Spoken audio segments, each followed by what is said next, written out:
Ya, pemirsa, terima kasih Anda masih bersama kami di Halo Indonesia.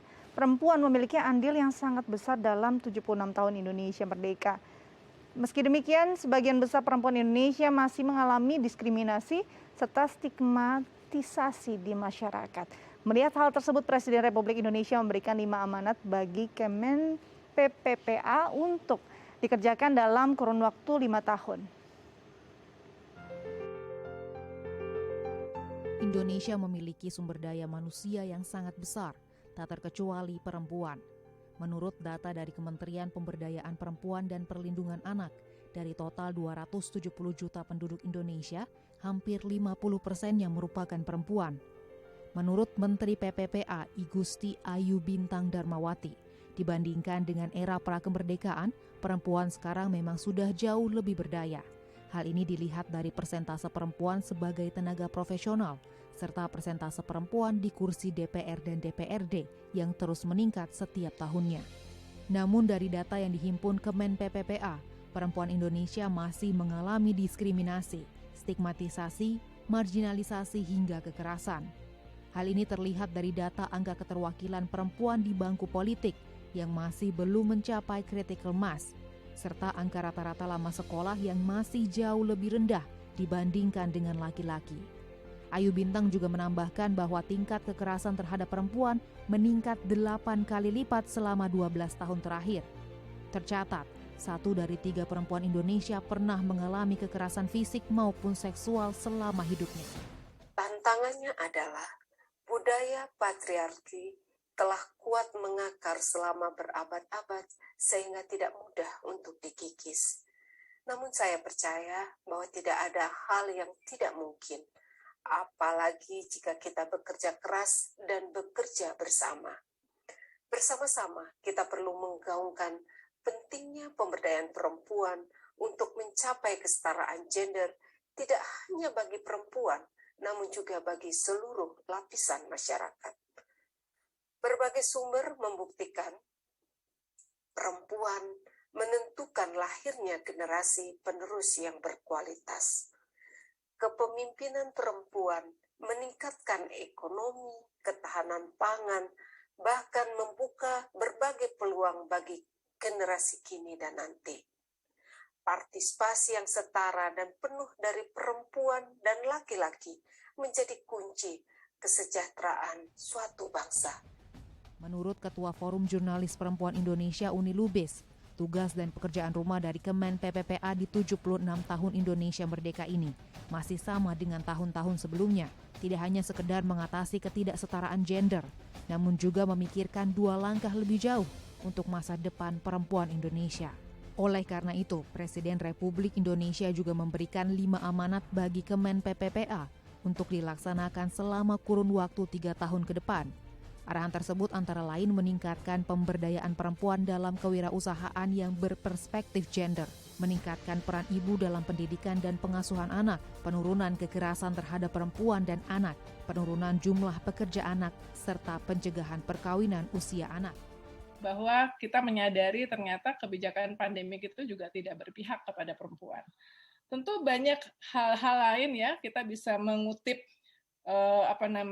data-data dari catatan tahunannya Komnas Perempuan, misalnya ya, RUU penghapusan kekerasan seksual juga sampai saat ini belum bisa disahkan, sehingga 18,5% dari perempuan yang ada di DPR itu rupanya belum cukup kuat untuk bisa mempengaruhi pengambilan keputusan berkaitan dengan RUU ini. Itu juga pekerjaan rumah tangga yang masih besar, sehingga kalau misalnya di tahun 2020 kesimpulan umum bahwa masih banyak pekerjaan rumah tangga, pekerjaan rumah yang harus kita benahi berkaitan dengan 75 tahun Indonesia Merdeka, rasanya kok 76 tahun juga masih sama. Kesetaraan gender tidak hanya penting bagi perempuan, namun juga bagi seluruh lapisan masyarakat. Oleh karena itu, meski sulit dan perlahan, kita harus tetap berusaha untuk memperjuangkan hak-hak dan pemberdayaan perempuan di Indonesia. Presentia, Tim Liputan, DAI TV.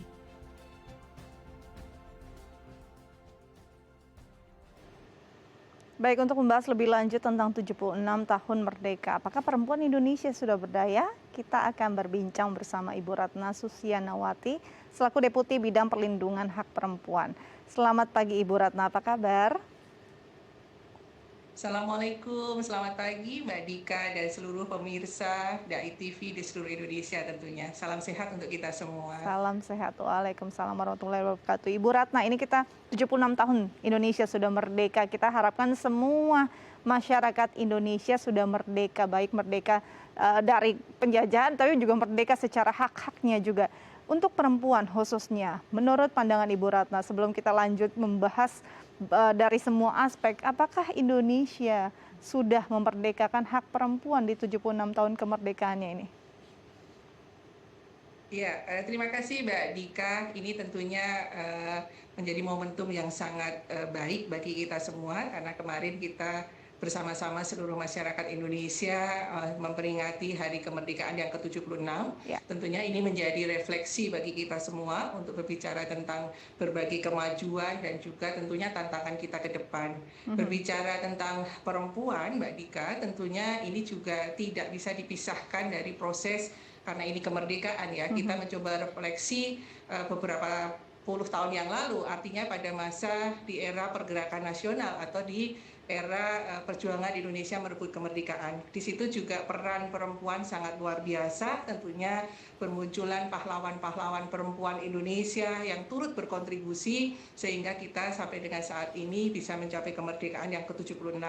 Kemudian kita juga berbicara di perempuan di masa perjuangan di setelah kemerdekaan tentunya. Banyak juga setelah tahun 1945, tepatnya di tanggal 17 Agustus, kita juga perempuan-perempuan Indonesia juga turut serta di dalam menata sendi kehidupan berbangsa dan bernegara. Kemudian tentunya ini juga harus terus direfleksikan di era masa kini dan masa depan.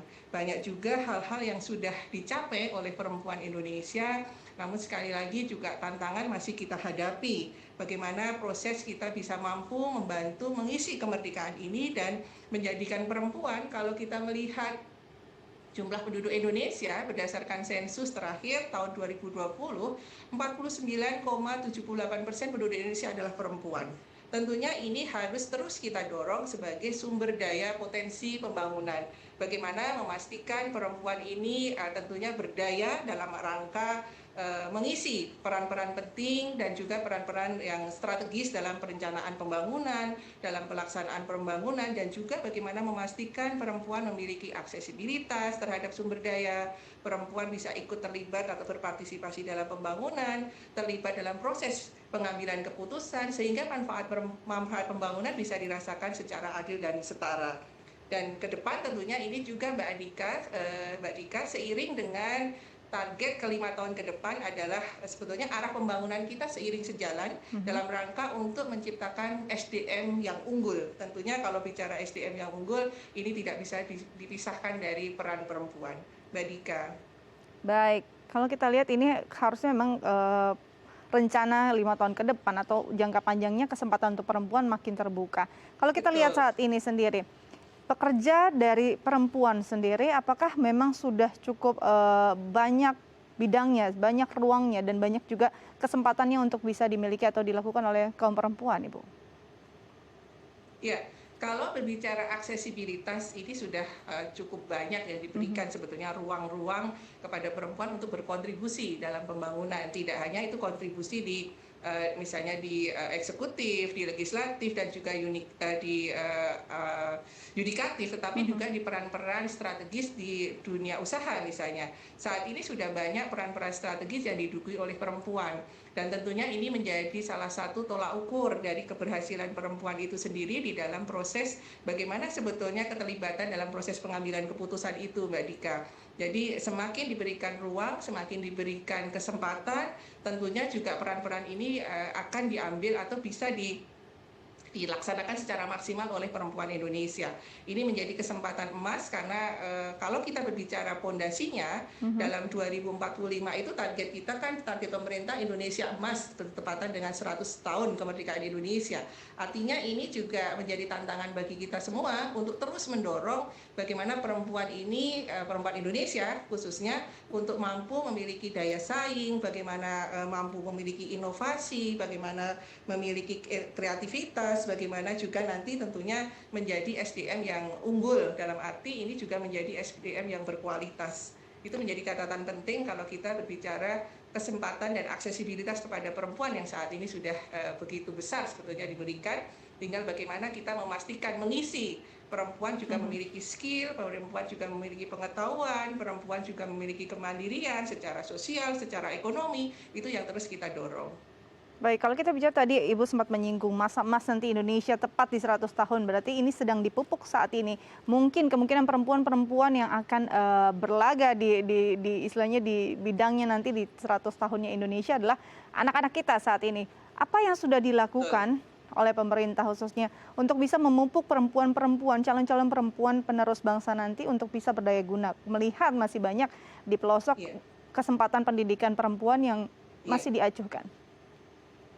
Ya, saya sangat sepakat ketika berbicara tentang pendidikan tadi seperti Mbak Dika sampaikan, karena ini menjadi apa ya, hulu gitu ya kalau kita ingin menciptakan satu kualitas sumber daya manusia yang ke depan bisa diandalkan, karena dengan tentunya dengan pendidikan ini menjadi salah satu cara, menjadi salah satu jembatan supaya kita juga memastikan semua, tidak hanya perempuan ya sebetulnya, bicara sumber daya manusia kita dengan pendidikan yang cukup, dengan pendidikan yang memadai, tentunya ini akan menjadi cara bagi kita semua untuk bisa memastikan tadi ketika menciptakan Indonesia Emas tahun 2045, tentunya sekali lagi ini juga tidak terlepas, betul, sangat sepakat ketika ini juga menjadi area bagi kita, menjadi cara bagi kita untuk melakukan dari sekarang bagaimana juga mencetak atau mulai memikirkan langkah-langkah yang harus kita lakukan supaya generasi kita ke depan, anak-anak kita yang saat ini juga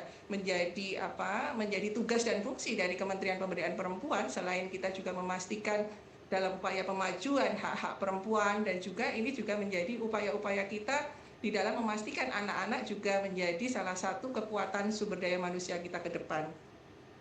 Baik, jadi memang masih banyak yang harus ini PR juga untuk kita ya Bu ya. Untuk saat ini sendiri tingkat pendidikan perempuan di Indonesia berapa persenkah yang sudah mumpuni untuk bisa berkompetisi paling tidak di bidang baik itu di bidang profesi maupun ada kontribusinya untuk ekonomi? Iya. Sebetulnya ada salah satu tolak ukur Mbak Dika yang bisa kita jadikan sebagai ukuran sampai titik mana sebetulnya keberhasilan perempuan Indonesia.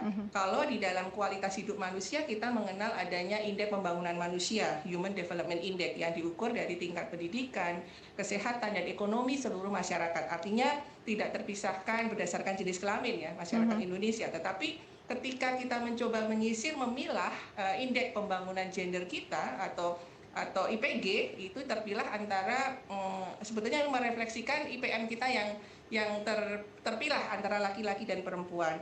Kalau kita melihat pada 3 bidang dasar, pendidikan, kesehatan, dan ekonomi, memang ini masih menjadi satu PR kita terkait dengan upaya-upaya untuk bagaimana memastikan kesenjangan gender ini tidak terjadi.